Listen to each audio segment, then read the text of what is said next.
جی ناظرین، خبروں کے سلسلے کو آگے بڑھاتے ہوئے خبر شامل کرتے ہیں۔ بہاڑی سے سید عدیل گیلانی کی بتائی ہوئی تفصیلات کے مطابق الخدمت فاؤنڈیشن پاکستان دکھی انسانیت کی خدمت کے لیے پیش ہے۔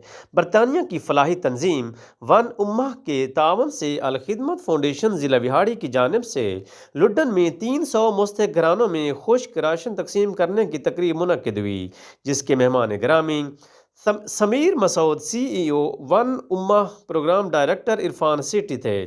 تقریب سے خطاب کرتے ہوئے مقررین نے کہا، الخدمت فاؤنڈیشن ہمیشہ سے ہی دکھی انسانیت کے لیے ہر دم تیار ہے۔ پاکستان ہو یا کوئی بھی دوسری کنٹری، الخدمت نے بر وقت فلاحی کاموں میں حصہ لے کر اپنا فرض ادا کیا ہے۔ پیٹرن ان چیف الخدمت علی وقاص خنجرہ، صدر الخدمت مقصود اطہر امان، جنرل سیکرٹری زنیر ساجد، نائب الخدمت رو خلیل، رضا محمد قادری، ساجد چودھری اور ذوالفقار نے پروگرام میں خصوصی شرکت کی۔ مستحقین نے بھی میڈیا سے گفتگو کرتے ہوئے الخدمت فاؤنڈیشن کا اس کاوش پر شکریہ ادا کیا۔ تقریب کے اختتام پر فلسطین کے شہداء کے لیے دعا بھی کروائی گئی۔